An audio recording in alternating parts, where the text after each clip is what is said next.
Here we are on the Birch Mountains. We've just come in to run one of our baits. Pulled the Argo up, started unloading the bait. The bear heard us rattling the beaver cage around and come right into the bait. We're now sitting here 20 yards from a bear feeding on the bait. Has no idea what people are. The only people that ever make it back here are come in the wintertime. We've built bridges, and using the Argos to get in here is a very remote country.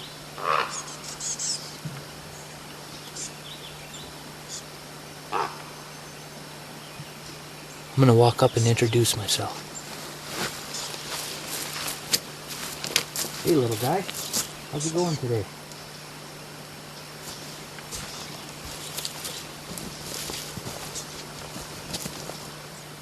Here we are, 10 yards now from a bear feeding on bait. He's very skittish. You've got to be very careful to work the wind at this point. They'll spook very easily. You don't want to make any sudden movements or anything like that.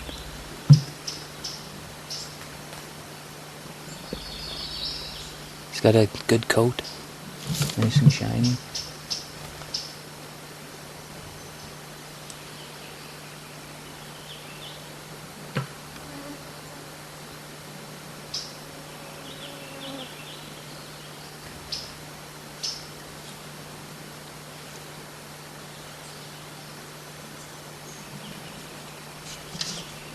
That pail has honey in it.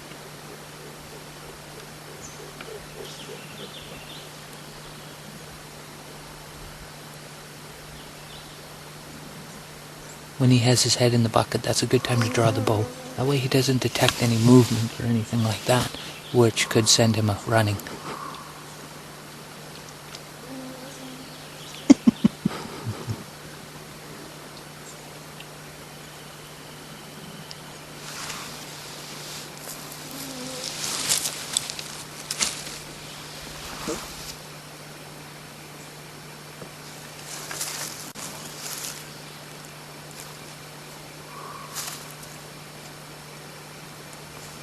I'm now going to crawl up and start feeding with him. I'm going to wait till he's feeding. It's usually best while messing with the bear to make sure he's pretty much full before you start teasing him.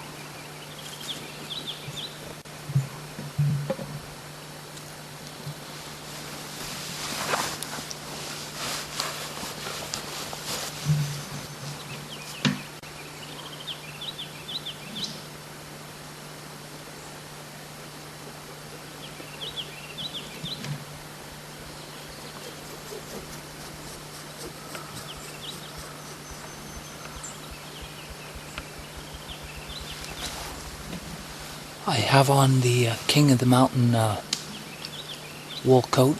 It has a blow-down pattern. It's pretty much invisible to a bear. There goes the crazy outfitter. Feeding with the bears.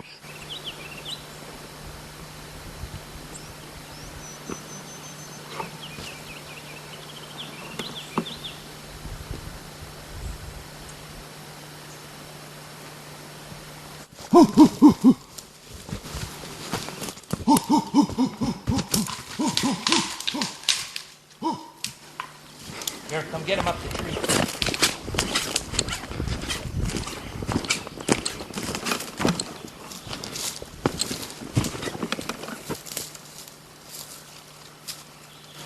This here is your typical black bear.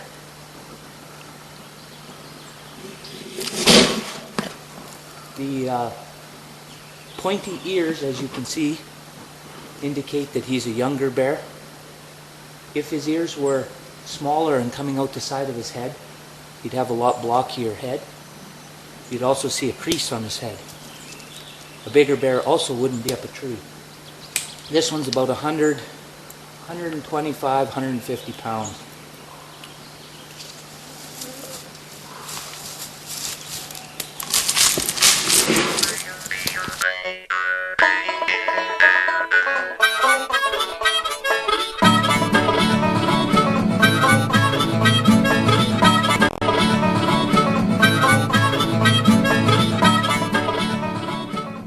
Well, here's where I put you on the spot. We were told the folks that we were going to talk about field judging a bear, judging whether it's a big bear or not.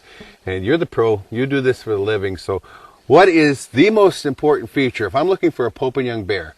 And now a Pope and Young bear is a skull that measures length plus width exceeds 18 inches. If I'm looking for a Pope and Young bear, the most important feature to look for, what's that in your opinion? I would say the crease between the eyes. Right in the middle of the head, you'll see a crease. If the crease is there, it's going to be a good bear. If the crease isn't there, then chances are it's a young bear or a sow.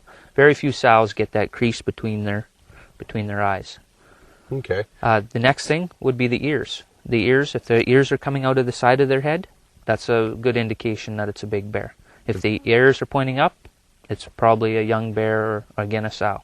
So it's more important than not so much the size of the ears, but the placement. So if the ears, I know like a lot of bears, even on this DVD, these old bears don't have a lot left for ears. They've been chewed off. I mean, they've really been tore out bad. No, so the right. fact that they have small ears maybe not be, mean they're a big bear. Might be mean they lost a lot of fights or something. But you're saying if those ears seem to come more out of the side of their head than straight up like a dog's ears, that's a good sign of a big pumpkin. Yeah, no, that's a very good indication.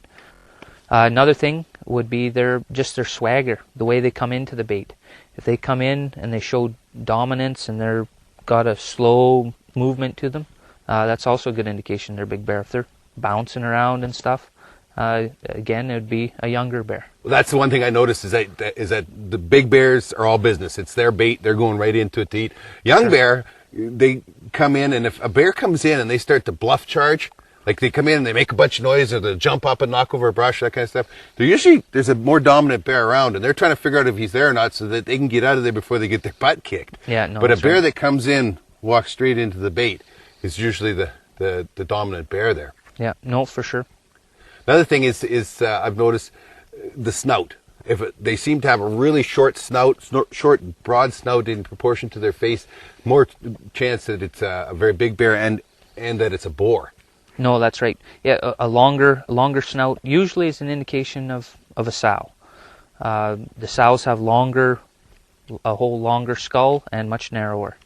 Also could be a young bear. When you start getting into a 400, 500 pound bear, now you've got just a general body size that's a lot bigger. And you talk about a 55 gallon drum, and they're up on end, they're 3 feet tall.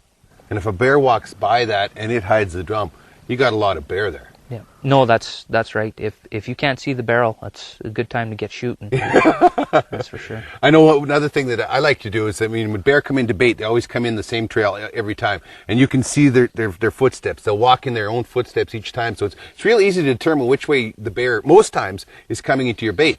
So I like to find myself like a big old tree that's got a very definite knot on it, and the bear that's beside the bear trail, and the bear will actually walk between me and my marker. And then I measure it up, whether it's 30 inches or 40 inches or whatever, gives me a real good indication when that bear walks up, because black animals especially are really hard to judge. Like you mentioned earlier, they don't have antlers, they don't have, points that you can count or anything. You're just looking at it. And the first time you look at a black bear, every one of them looks gigantic. Yeah, no, definitely. You're going to get your hair standing up on the back of your neck, and a lot of guys want to hold out for a good bear, and the first bear they see, that's a good bear.